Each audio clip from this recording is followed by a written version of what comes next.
Bismillahirrahmanirrahim. Assalamualaikum warahmatullahi wabarakatuh.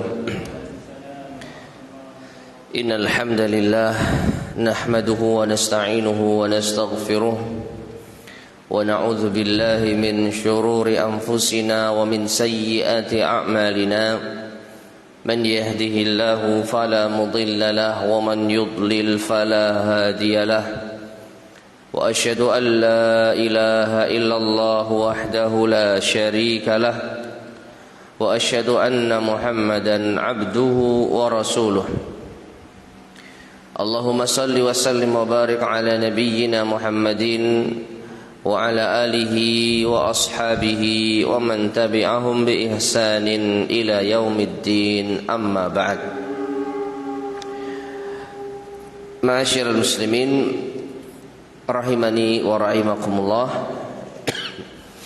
Kita bersyukur kepada Allah Azza wa Jal, di sore hari ini kita bisa bertemu kembali untuk melanjutkan kajian kita membahas bait-bait syair yang disusun oleh Al-Imam Ibnu Abil Izz Al-Hanafi rahimahullahu ta'ala dengan judul Al-Urjuzah Al-Mi'iyah fi Zikri Hali Ashrafil Bariyah.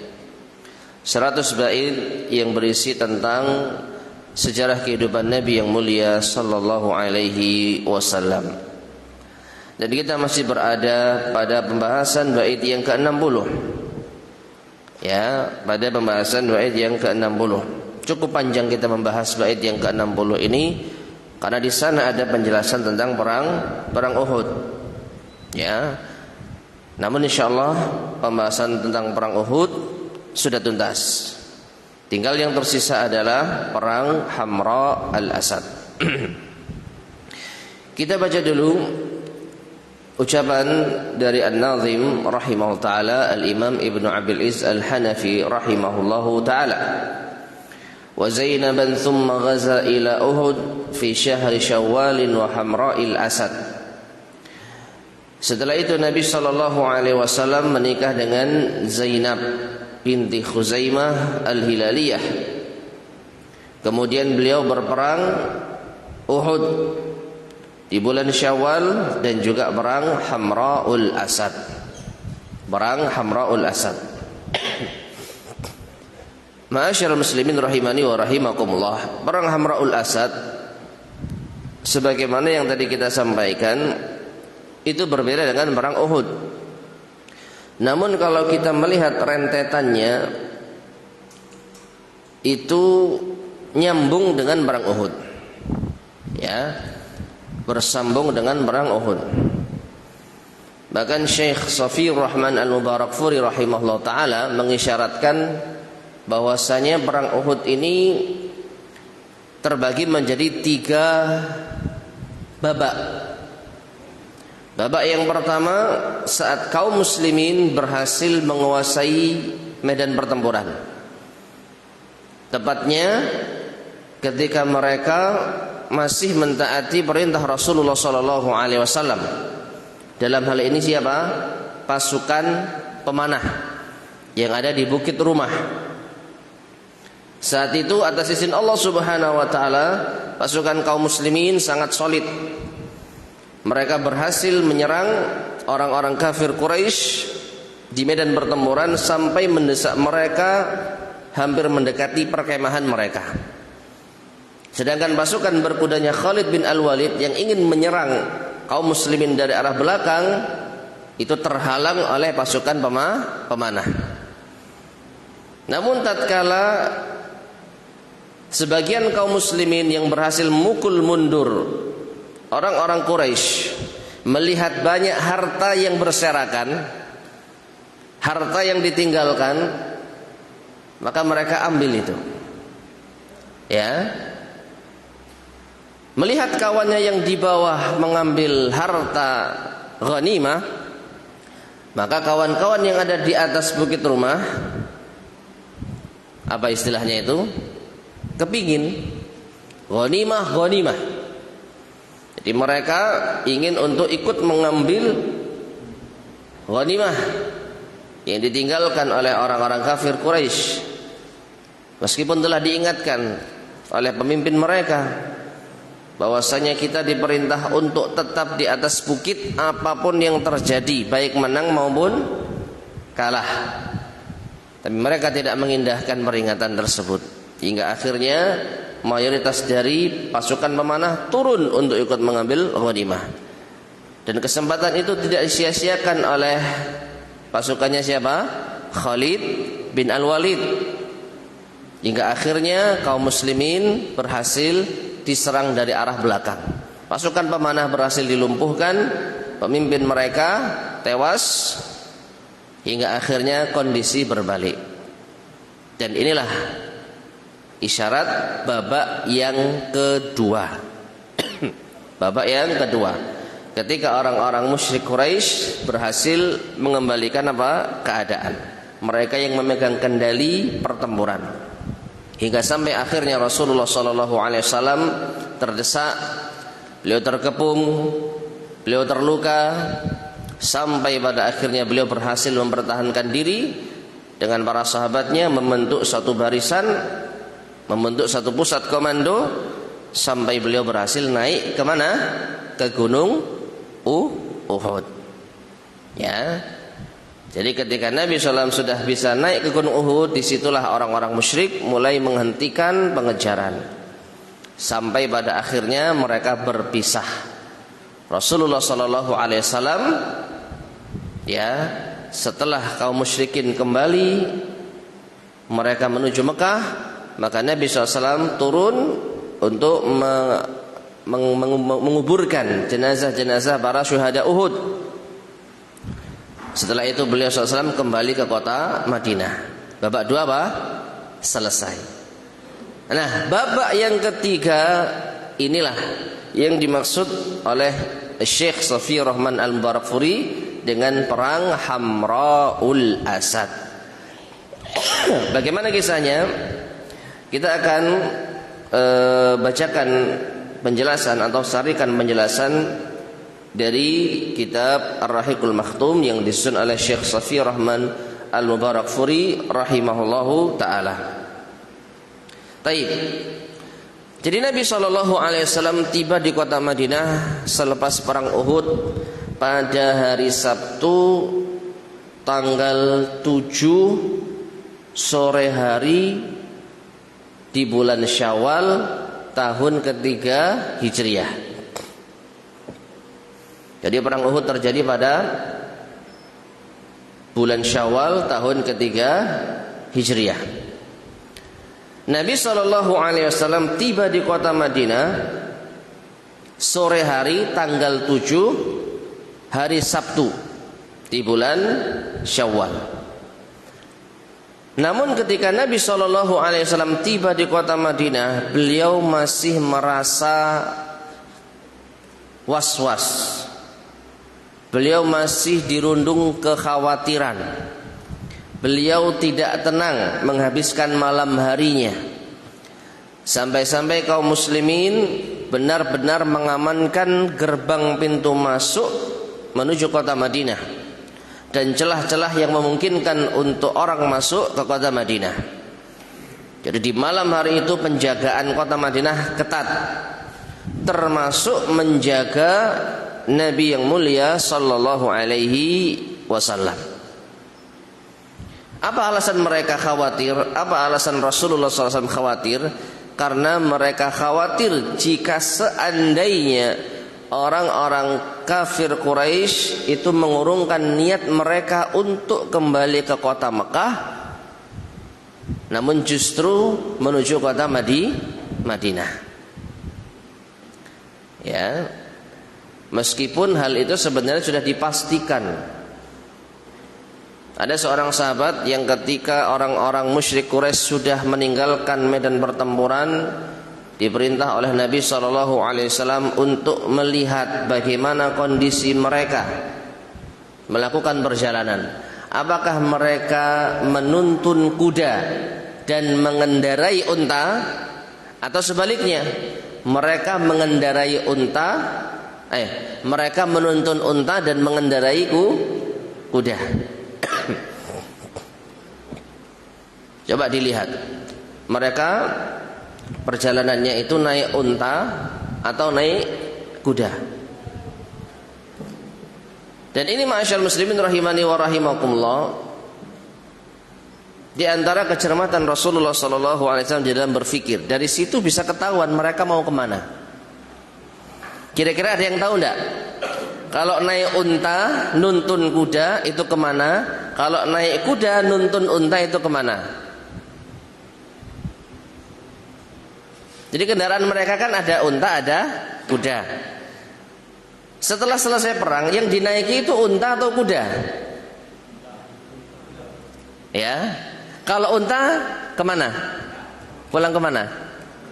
Ke Mekah. Kalau naik kuda, balik ke Madinah. Sahih. Ya, kenapa? Karena kalau naik unta itu sudah berarti persiapan perjalanan jauh. Unta itu adalah alat transportasi jarak jauh. Sedangkan kuda alat transportasi jarak dekat. Terutama untuk perang, supaya cepat, lincah dan lain sebagainya. Meskipun ada kalanya kalau butuh pengiriman utusan cepat naik kuda. Tapi kalau untuk perjalanan jauh yang tanpa ada terburu-buru, naik unta. Nah ternyata sahabat yang diutus Nabi SAW untuk mengintai mereka melihat kaum musyrikin naik unta menuntun kuda. Berarti fix mereka pulang ke kota Mekah. Itu sudah dipastikan sebelum Nabi SAW kembali ke kota Madinah. Berarti Nabi apa merasa Madinah aman, tidak diserang. Hanya saja kekhawatiran ini masih bergelayut di benak Nabi SAW. Karena bisa jadi di tengah perjalanan mereka menyesal. Ya, kenapa ya kita pulang ke Mekah? Padahal sedikit lagi Madinah sudah kita bisa hancurkan, bisa kita taklukkan. Toh Muhammad dan para sahabatnya sedang berada di atas gunung. Ya, kalaupun mereka sudah turun ke kota Madinah, mereka dalam kondisi yang kacau balau, mereka banyak yang terluka. Kalau kita hantam sekalian, harusnya kita menang. Jadi Nabi SAW khawatir ada pemikiran ini oleh orang-orang Quraisy. Maka dari itu beliau SAW semalaman tidak bisa tidur nyenyak. Hingga akhirnya di pagi hari, tanggal berapa? Tanggal 8, hari apa? Ahad, bulan Syawal, tahun ketiga Hijriah. Beliau menginstruksikan para sahabat untuk mengejar pasukan musyrik menuju kota Mekah. Ya, jadi Nabi SAW nggak pakai lama, langsung menginstruksikan para sahabat untuk berangkat mengejar orang-orang musyrik yang pulang ke kota Mekah.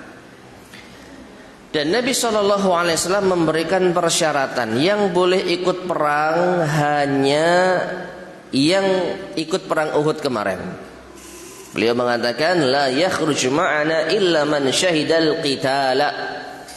Tidak boleh keluar ikut bersama kami menuju perang ini, perang Hamra'ul Asad ini, kecuali siapa yang kemarin ikut berperang di perang Uhud. Sampai-sampai salah seorang dari tokoh munafik, Abdullah bin Ubay bin Salul, ya entah mungkin basa-basi ya, beliau berkata kepada Nabi SAW, ya arkabu ma'ak, bolehkah aku ikut naik kendaraan bersamamu? Maka Nabi SAW mengatakan, la, tidak boleh. Jadi Nabi tegas, yang boleh ikut berangkat pagi ini hanya mereka peserta perang apa? Uhud. Berapa jumlahnya? Berapa jumlahnya?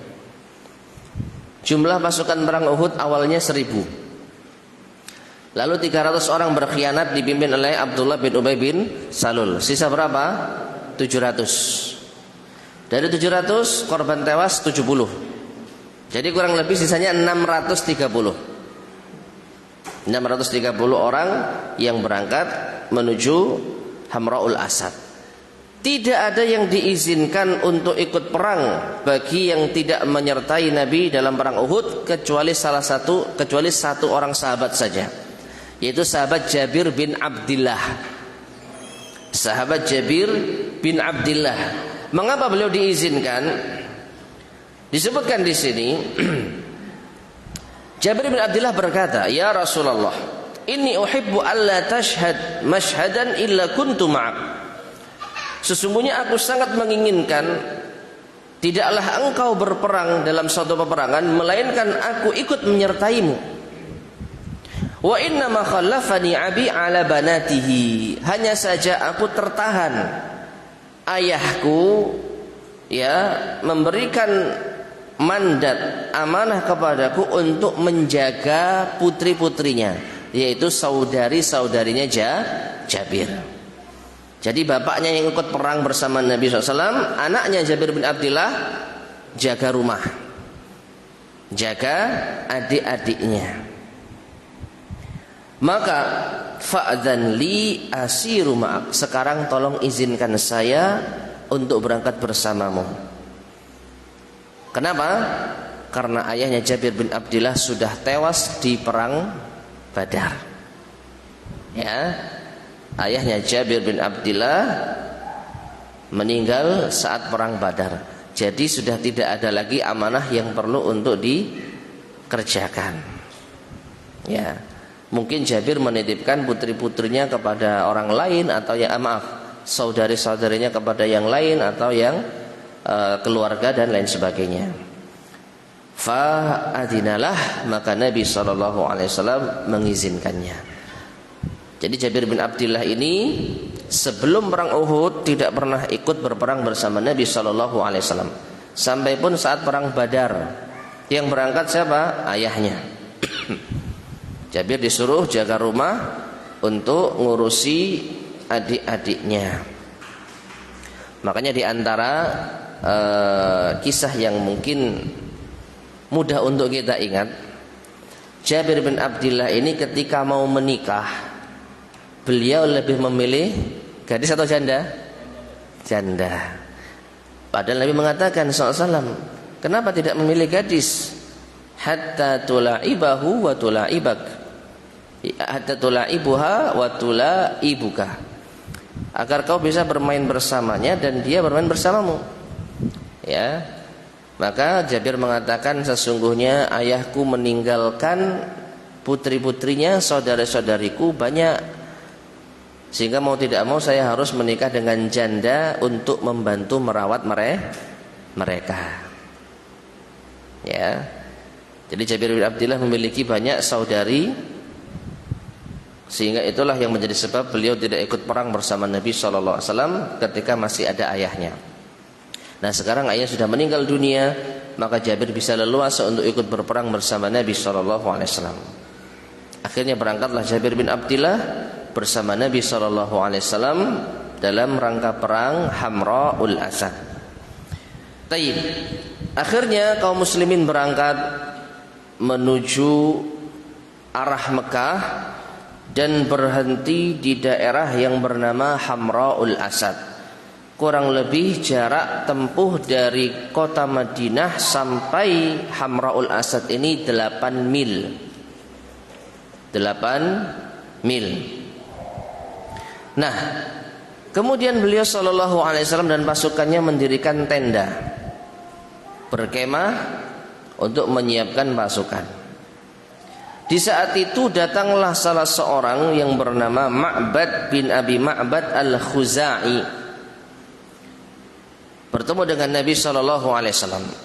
Ada yang mengatakan dia masuk Islam, ada yang mengatakan dia belum masuk Islam, tetapi punya hubungan baik dengan Nabi SAW. Terlepas dari apakah dia masuk Islam atau belum masuk Islam, Ma'bad bin Abi Ma'bad al-Khuzai ini memiliki hubungan baik dengan Nabi SAW karena latar belakang kabilah mereka. Nabi SAW dari Bani Hashim, Ma'bad bin Abi Ma'bad al-Khuzai dari Bani Khuza'ah, dan dua keluarga kabilah ini memiliki ikatan perdamaian, memiliki persekutuan. Jadi itu hal yang lumrah. Kabilah antar kabilah itu bersekutu, itu hal yang biasa. Maka Bani Khuza'ah dan Bani Hashim mereka bersekutu, sehingga mereka saling tolong menolong, saling membantu. dan tidak ada peperangan di antara mereka. Nah, Ma'bad bin Abi Ma'bad Al-Khuzai turut berbelasungkawa. Beliau mengatakan kepada Nabi SAW, "Ya Muhammad, amma wallahi laqad azza alaina ma asabaka fi ashabik." Wahai Muhammad, sungguh demi Allah, aku ikut sedih atas apa yang menimpa dirimu dan para sahabatmu. Jadi berita banyak korban tewas dari kaum muslimin itu sudah sampai di telinga Ma'bad bin Abi Ma'bad Al-Khuzai ini. Maka Nabi SAW menerima belasungkawanya, dan Ma'bad pun berdoa agar Allah senantiasa memberikan kesehatan kepada Nabi SAW. Hanya saja Nabi SAW meminta bantuan kepada Ma'bad ini. Apa itu? Kalau nanti bertemu dengan pasukan orang-orang musyrik ketika melanjutkan perjalanan ke kota Mekah, tolong sampaikan kepada Abu Sufyan. Siapa Abu Sufyan? Pimpinan orang-orang musyrik yang menjadi pemimpin pasukan kaum musyrikin saat perang Uhud. Ya. Yang saat perang Badar dia berhasil lolos kafilah dagangnya. Saat perang Badar kaum musyrikin dipimpin oleh Abu Jahal, tewas. Nah, sekarang saat perang Uhud Abu Sufyan yang memimpin. Nah, Rasulullah SAW berpesan, nanti kalau ketemu Abu Sufyan tolong sampaikan bahwa kami akan menyerang mereka. Ya. Pokoknya takut-takuti mereka agar mereka tidak ada keinginan untuk kembali ke kota Madinah. Dan ternyata ma'asyar muslimin rahimani wa rahimakumullah, prediksi Nabi SAW, kekhawatiran Nabi SAW itu benar. Di tengah perjalanan mereka kembali ke kota Mekah, tepatnya di daerah yang bernama Rauha, jaraknya kurang lebih 36 mil dari kota Madinah. Jadi pasukan kaum musyrikin sudah jauh meninggalkan kota Mekah. Jarak yang ditempuh dari kota Madinah menuju Rauha ini berapa? 36 mil. Kalau Nabi di Hamraul Asad tadi berapa? 8 mil. Selisih berapa mil? Hitung-hitungan. 36 sama 8. 28. Benar ya? Jauh enggak itu? Jauh. Jadi jarak kemahnya pasukan Rasulullah SAW di Hamraul Asad dengan kemahnya orang-orang musyrik di Rauha itu 28 mil kurang lebih. Nah, Ma'bad bin Abi Ma'bad Al-Khuzai bertemu dengan Abu Sufyan di Rauha. Dan sebelumnya terjadi diskusi dan rencana yang akan ditempuh oleh orang-orang musyrik ketika ada di Rauha ini. Mereka bersepakat untuk kembali ke kota Madinah. Jadi tepat prediksinya Nabi SAW. Meskipun sudah sejauh itu, tapi nggak ada kata terlambat. Jadi mereka saling mencela. Gimana kita ini? Kenapa kok kita tinggalkan kaum muslimin begitu saja? Ya, kok bisa ya kita tinggalkan mereka? Padahal kita berhasil mengalahkan mereka, memukul mundur mereka, dan jarak kita dengan kota Madinah cuma sejengkal. Kenapa nggak kita selesaikan sekalian? Kita hancurkan kota Madinah,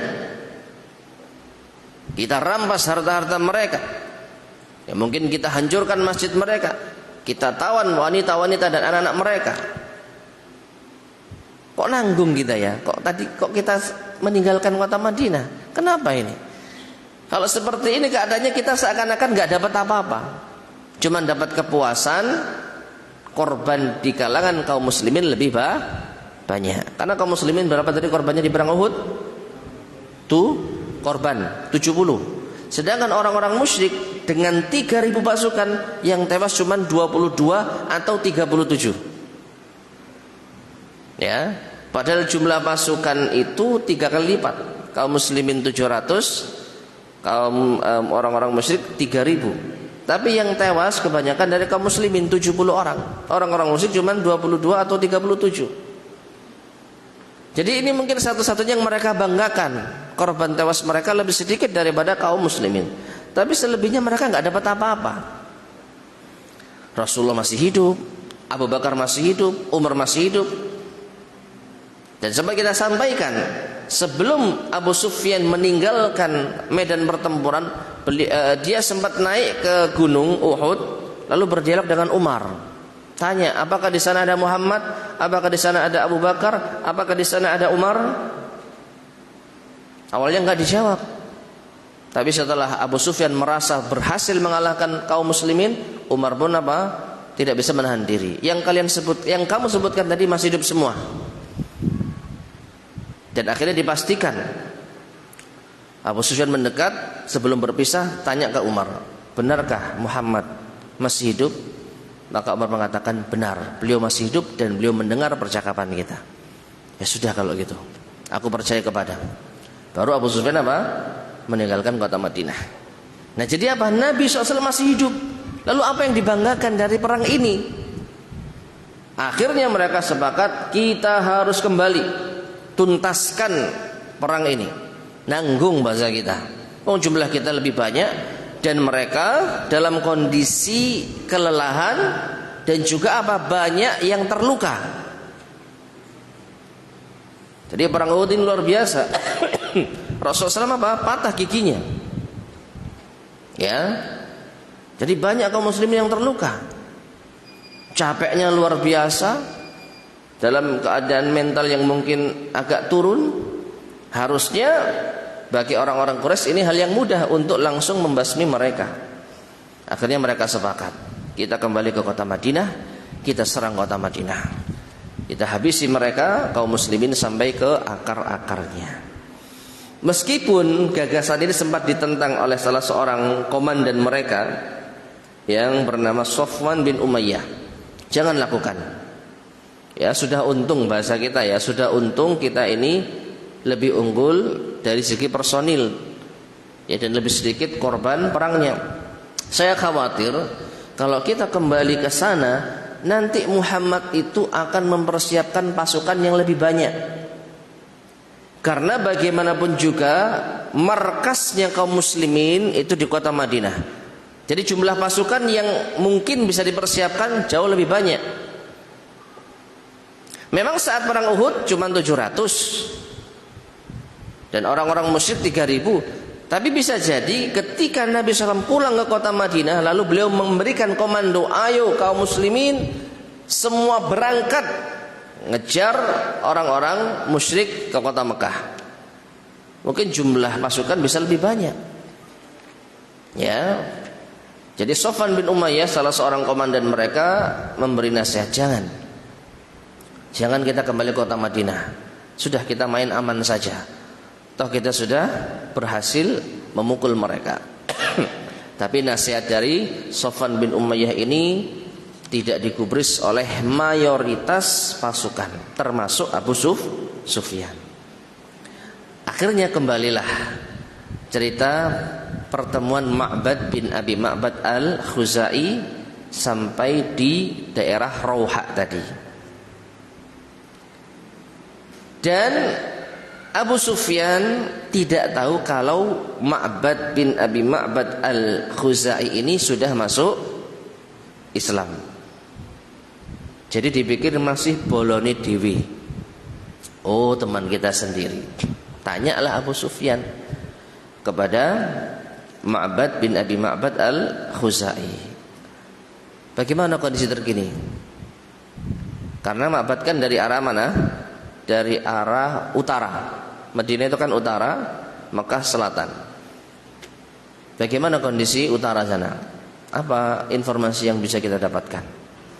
Maka Ma'bad mengatakan, Muhammad qad kharaja fi ashabihi yatlubukum fi jam'in lam ara mithlahu qad. Bahaya ini. Muhammad sedang keluar bersama para sahabatnya untuk mengejar kalian dengan membawa pasukan yang aku belum pernah melihat yang semisalnya. Ya, mengisyaratkan kalau pasukannya jumlahnya banyak. Padahal cuma berapa? 630. Karena Nabi mensyaratkan tidak boleh berangkat perang ini kecuali yang ikut perang Uhud. Jadi jumlah pasukan sama, tapi Ma'bad berdusta. Dan dusta saat perang itu boleh. Karena Nabi SAW bersabda, al-ghazwatu khid'atun. Ya, perang itu adalah tipu daya. Al-harbu khid'atun. Perang itu adalah tipu daya. Lalu Ma'bad melanjutkan, ia mengatakan, yataharrakuna 'alaikum taharrukan. Mereka sangat bernafsu untuk menyerang kalian. Qad ijtama'a ma'hu man kana takhallafa anhu fi yaumikum. Sungguh telah berkumpul bersama Muhammad orang-orang yang tidak ikut perang Uhud, padahal tidak. Wa nadimu 'ala ma dhayya'u, dan mereka nyesal kenapa enggak ikut perang Uhud. Jadi mereka sangat antusias. Jadi para sahabat yang absen saat perang Uhud itu sangat antusias untuk ikut mengejar kalian. Fihim minal hanaqi 'alaikum syai'un lam ara mithlahu qad. Dan di dalam jiwa mereka terdapat kemarahan yang sangat besar terhadap kalian, sesuatu yang tidak pernah aku melihat yang semisal.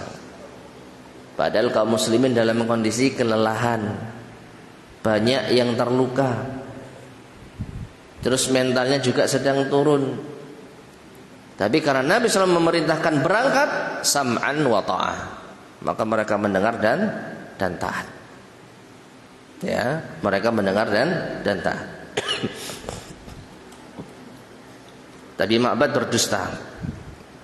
Dia bercerita kepada Abu Sufyan, wah, mereka sangat antusias untuk memerangi kalian dan mereka sangat marah ya terhadap kalian. Maka Abu Sufyan bertanya, waihak, celakalah, ma taqul, apa yang kamu ucapkan? Benar enggak sih yang kamu ucapkan?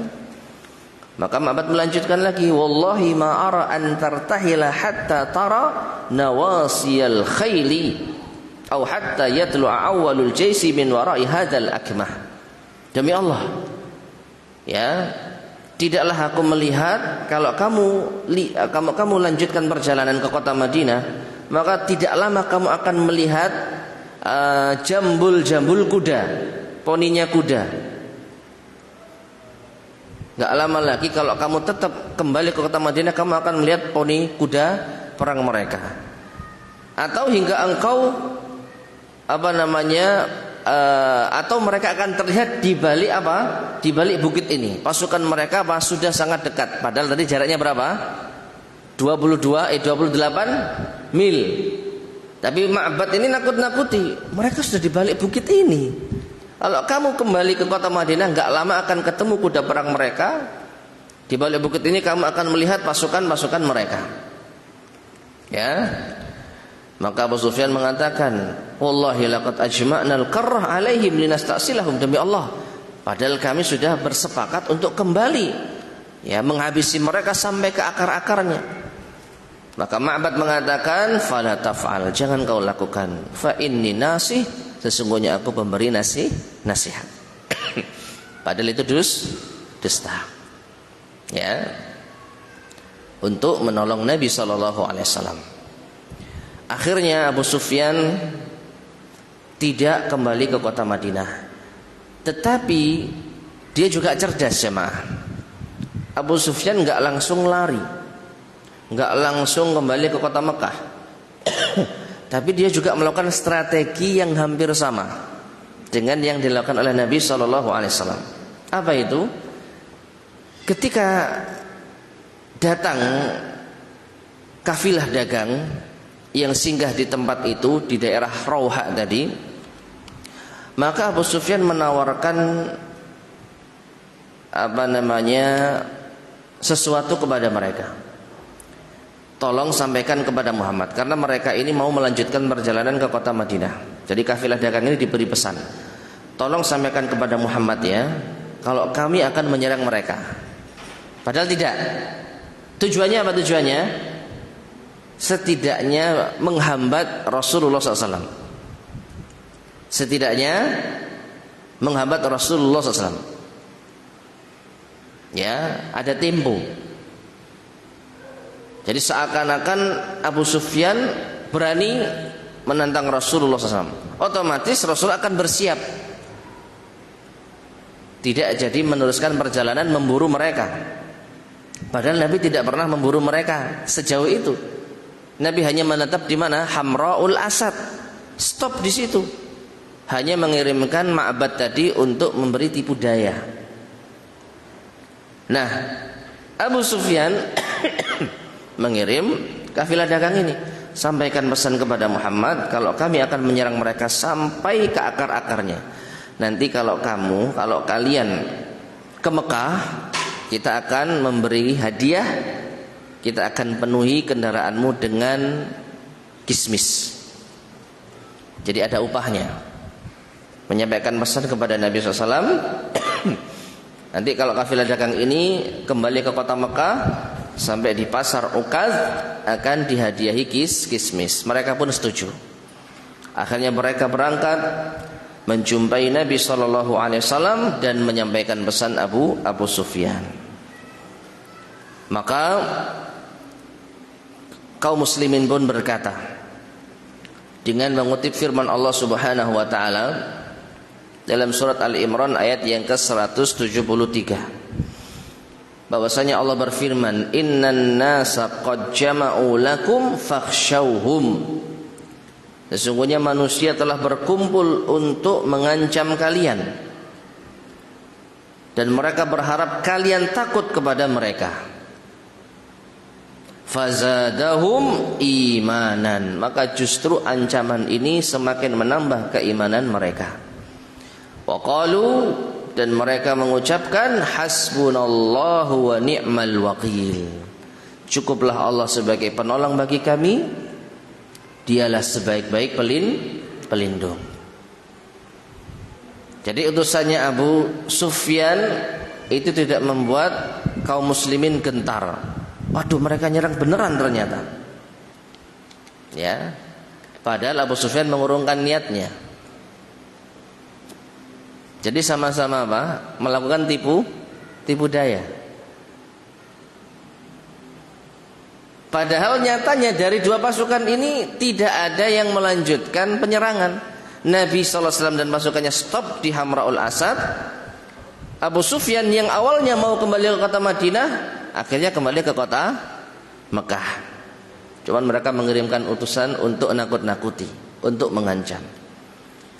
Adapun kaum muslimin diancam tidak gentar, justru semakin bertambah keimanan mereka.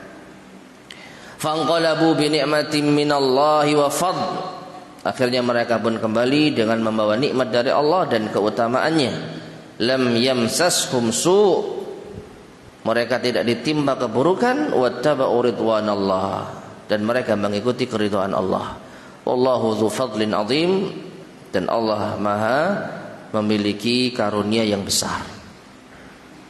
Jadi Nabi SAW dan pasukannya terselamatkan dari apa? Penyerangan orang-orang Quraisy. Ya.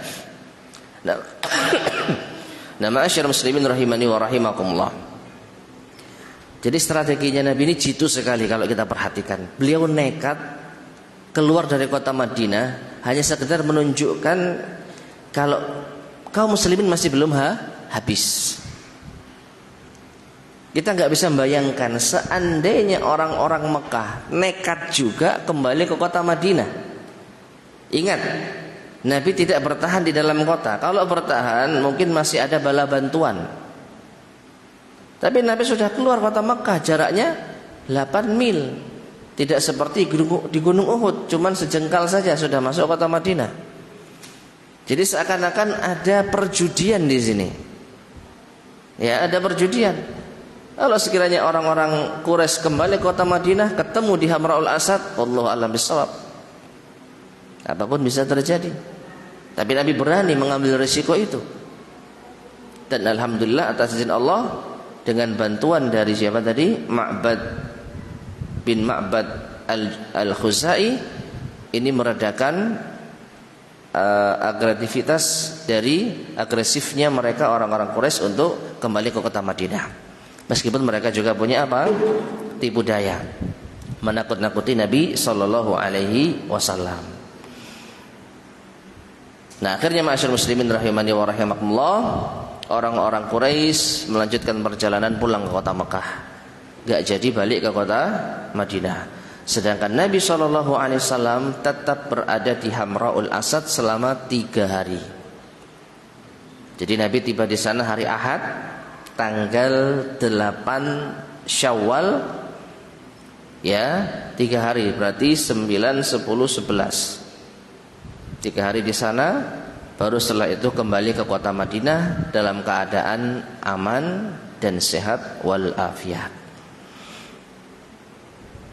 Intinya terjadi pertempuran enggak? Tidak. Tapi tetap dinamakan ini perang Hamra'ul Asad. Dan ini sudah pernah kita terangkan di awal kajian kita.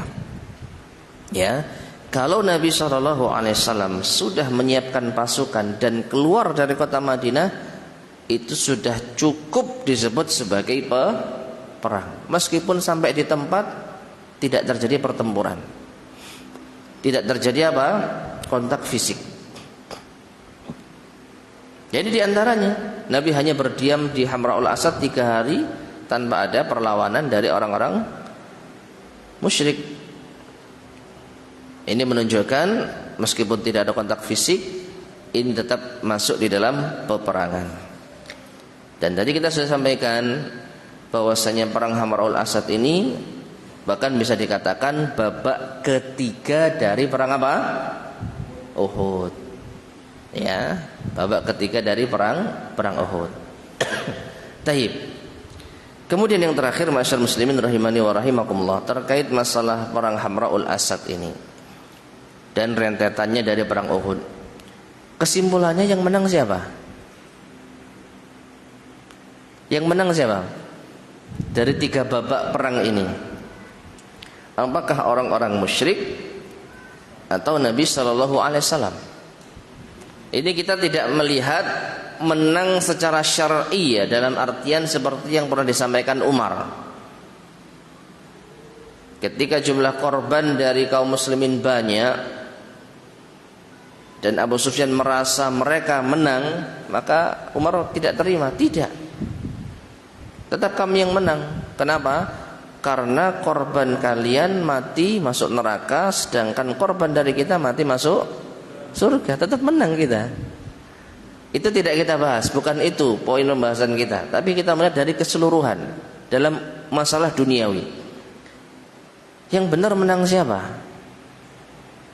Saat perang Uhud dan perang Hamra'ul Asad ini, yang menang kaum muslimin atau orang-orang Quraisy?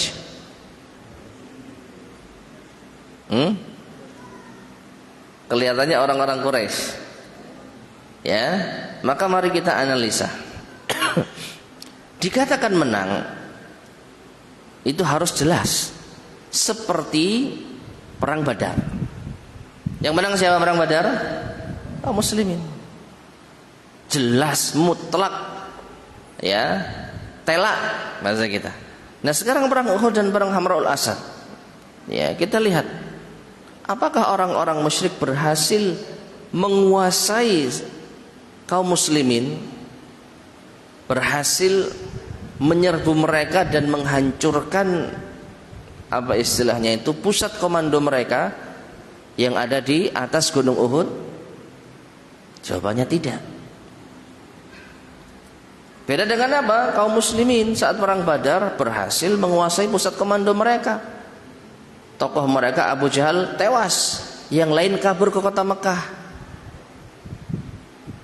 Jadi pusat komando sepenuhnya dikuasai oleh kaum muslimin di daerah Badar. Di gunung Uhud kondisinya tidak seperti itu. Memang Nabi SAW sempat terpukul mundur, tapi beliau masih bisa mempertahankan pusat komando.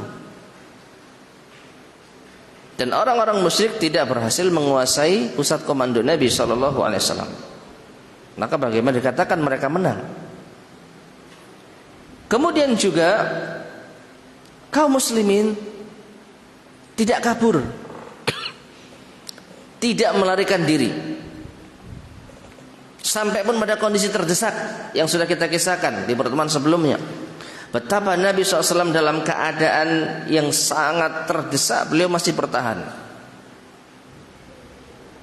Dan sudah kita sampaikan kisahnya Talha bin Ubaidillah dan Sa'ad bin Abi Waqqas, kisah heroik mereka.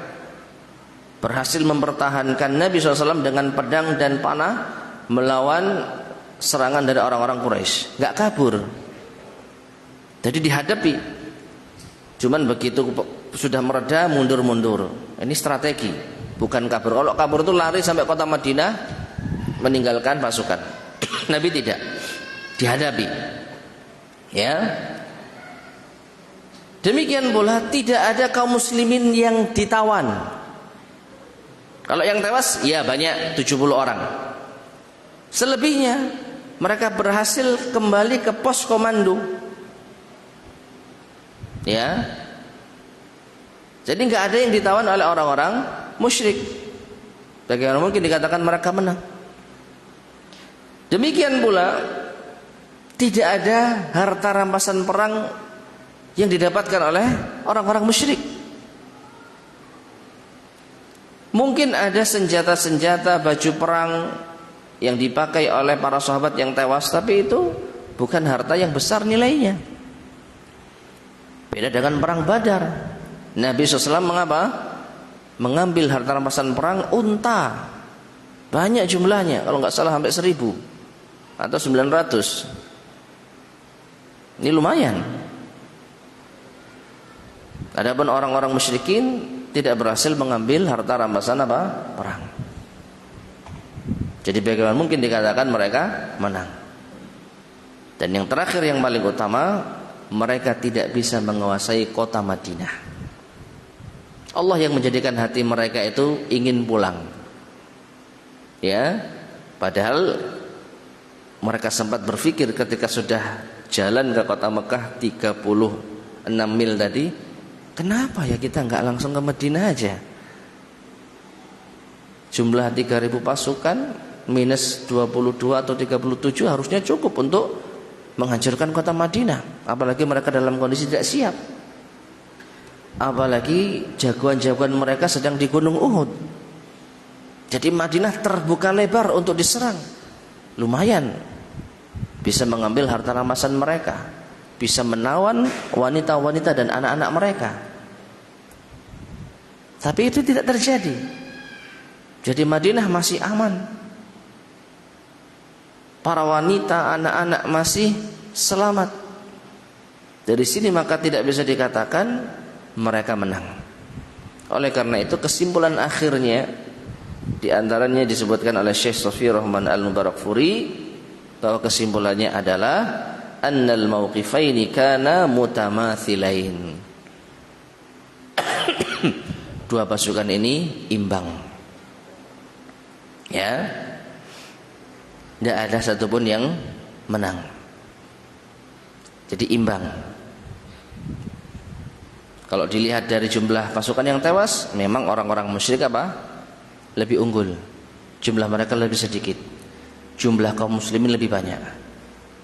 Tapi melihat masih utuhnya kekuatan kaum muslimin, masih eksisnya komando Nabi SAW, maka orang-orang musyrik kalah. Salah strategi di awal mereka.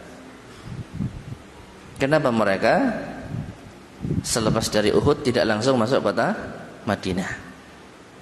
Jadi itu kesalahan dan itu bisa dianggap sebagai kekalahan. Akhirnya kedua pasukan pulang dengan tidak ada tambahan korban jiwa. Wallahu a'lam bishawab.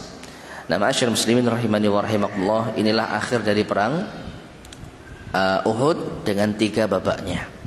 2 babak di perang Uhud dan 1 babak di perang apa? Hamra'ul Asad. Taib. Kita lanjutkan 1 bait. Masa dari kemarin enggak jalan-jalan ya. Bait ke-61. Berkata An-Nazim rahimahullah taala, wal khamru hurrimat yaqinan fasma'an hadza wa fiha wulida sibtul hasan. Wal khamru, dan khamr itu hurrimat, diharamkan, yaqinan, secara yakin, fasma'an, maka dengarlah. Hadza wa fiha, ini demikian pula di tahun ini, wulida sibtul hasan, lahirlah cucu Nabi sallallahu alaihi wasallam Al-Hasan. Al-Hasan bin siapa? Al-Hasan bin Ali bin Abi Thalib radhiyallahu anhuma. Taib ma'asyiral muslimin rahimani wa rahimakumullah. Kesimpulannya, khamr itu diharamkan secara total pada tahun ketiga Hijriyah. Meskipun ada sedikit perbedaan pendapat, ada yang mengatakan tahun 4. Tapi di sini Al-Imam Ibnu Abil Iz Al-Hanafi lebih cenderung pada pendapat khamr diharamkan pada tahun ketiga Hijriyah. Yakinan, secara yakin, tidak ada keraguan dengan firman Allah Subhanahu wa taala dalam surat Al-Maidah ayat ke-90, ya ayyuhalladzina amanu innamal khamru wal maisiru wal ansabu wal azlamu rijsum min amali syaitan fajtanibuhu la'allakum tuflihun. Wahai orang-orang yang beriman, sesungguhnya khamr, minuman keras yang memabukkan, demikian pula perjudian, demikian pula menyerahkan kurban untuk berhala, kemudian mengundi nasib dengan anak panah, itu adalah rijsun, najis, menjijikkan di antara amalan syaitan. Maka jauhilah agar kalian beruntung. Ya. Jadi ayat ini disebutkan turun pada tahun ketiga Hijriyah, yang mana sebelumnya telah kita ketahui pengharaman khamr itu bertahap. Di awal disebutkan kalau khamr itu ada manfaat dan madaratnya, cuman madaratnya lebih besar. Tahapan berikutnya, tidak boleh minum khamr ketika mendekati salat. Nah, setelah itu baru khamr dilarang secara mutlak. Taib.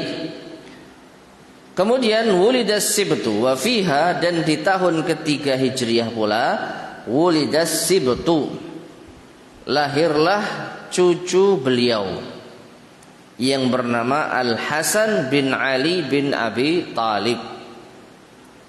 Cucu beliau dari putri beliau Fatimah radhiyallahu taala anha. Sebagai faedah dari segi bahasa, ada perbedaan cucu dari jalur anak laki dengan jalur anak wanita. Kalau anak wanita itu namanya sibtun. Hasan bin Ali bin Abi Thalib itu adalah sibtunnya Nabi sallallahu alaihi wasallam. Karena cucu beliau dari jalur anak perempuan Fatimah. Nabi tidak memiliki cucu dari jalur anak laki-laki yang dalam bahasa Arab disebut dengan hafid. Hafid, ha fa ya dal. Ya. Jadi kita jangan salah, misalkan kita bicara bahasa Arab, oh ini cucu saya. Kita nyebutnya apa? Kalau cucu dari anak laki-laki kita itu namanya hafid. Tapi kalau cucu dari anak perempuan kita itu namanya sibtun. Ya. Kalau perempuan ya sibtoh. Tinggal ditambah apa namanya? Tak marbutoh. Hafid juga demikian. Kalau cucu perempuan dari anak laki-laki, hafidah. Hafidah. Ini sebagai tambahan faedah dari segi bahasa saja. Baik. Al-Imam Ibnu Hajar rahimahullah berkata di dalam kitabnya Al-Isabah, Al-Hasan ibnu Ali ibnu Abi Thalib ibnu Abdul Muttalib bin Hashim bin Abdi Manaf Al-Hashimi. Hasan bin Ali bin Abi Thalib ini adalah sibtu Rasulullah sallallahu alaihi wasallam wa raihanatuhu, adalah cucu Rasulullah sallallahu alaihi wasallam dan kesayangan beliau. Amirul Mukminin, beliau kelak akan menjadi seorang pemimpin kaum mukminin. Abu Muhammad, kunyahnya Abu Muhammad. Wulida fi nisfi syahri Ramadan, Beliau dilahirkan di pertengahan bulan Ramadan sanata thalatsin minal hijrah, tahun ketiga Hijriah. Perhatikan. Berarti apa? Berarti bait yang disampaikan oleh Imam Ibnu Abil Iz ini alurnya mundur. Karena apa? Perang Uhud itu terjadi di bulan Syawal, bait yang ke-60, sedangkan lahirnya Hasan bait yang ke-61 itu disebutkan terjadi di bulan pertengahan Ramadan. Ramadan dan Syawal duluan mana? Ramadan. Berarti alurnya mundur. Jadi urut-urutannya sebenarnya Hasan lahir di pertengahan bulan Ramadan, masuk bulan Syawal terjadilah perang Uhud. Berarti Ali bin Abi Thalib ya dalam kondisi baru saja memiliki anak ketika berperang di perang Uhud. Demikian pula Nabi SAW ya dalam kondisi perang beliau baru saja kehadiran cucu ya, tapi itu tidak menjadi alasan beliau tidak berangkat perang ya. Kita kalau kelahiran anak si mari lahiran ya.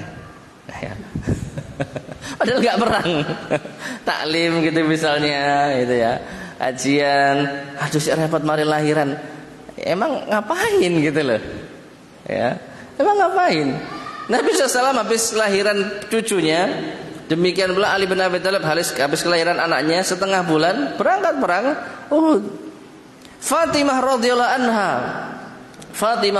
anha juga demikian, setelah melahirkan anaknya Hasan bin Ali bin Abi Thalib, ketika Nabi SAW datang dari perang Uhud melayani ayahnya dan melayani suaminya. Apa itu? Pedangnya Nabi SAW dicucikan oleh Fatimah. Ya, jadi Nabi pulang. Ini tidak kita sebutkan tadi ya. Hari Sabtu tadi tanggal 7 hari Sabtu tanggal 7 Syawal Nabi pulang, lalu memerintahkan Fatimah, tolong cuci pedang saya ini. Fatimah tidak mengatakan, saya baru lahiran Pak gitu ya. Saya repot enggak. Jadi mereka biasa saja. Nah seperti itu. Nah, kemudian kata Imam Ibnu Hajar, qalahu Ibnu Sa'ad wa Ibnu al-Barqi wa ghairu wahid. Dan pendapat ini lahirnya siapa? Hasan di pertengahan bulan Ramadan tahun ketiga Hijriah. Itu pula yang dikemukakan oleh Ibnu Sa'ad di dalam Tabaqahnya, Ibnu al-Barqi, dan juga lebih dari satu orang para ulama sejarah. Waqila, meskipun ada yang berpendapat fi Sya'ban minha, Hasan lahir di bulan Sya'bal, bahkan lebih dulu lagi, Sya'ban, Ramadan, Syawal ya. Waqila, ada yang berpendapat sanatu arba, Hasan lahir pada tahun 4 Hijriah ya, jadi lebih dulu perang Uhud daripada lahirnya Hasan. Waqila sanata khamsah, ada yang mengatakan tahun ke-5 Hijriah. Wal awwalu athbat, dan Imam Ibnu Hajar berkesimpulan pendapat pertama itu lebih kuat, yaitu lahir pada bulan Ramadan pertengahan di tahun ketiga Hijriah. Wallahu a'lam bishawab. Taib, ma'asyar muslimin, para jamaah sekalian rahimani wa rahimakumullah, kita cukupkan kajian kita di sore hari ini. Insyaallah pada kesempatan berikutnya kita akan masuk pada pembahasan peristiwa-peristiwa yang terjadi pada tahun keempat Hijriah biidznillah subhanahu wa ta'ala. Baik, kita akhiri. Semoga bermanfaat. Kurang lebihnya saya mohon maaf. Subhanakallahumma bihamdika asyhadu an la ilaha illa anta astaghfiruka wa atubu ilaik. Walhamdulillahirabbil alamin. Wassalamualaikum warahmatullahi wabarakatuh.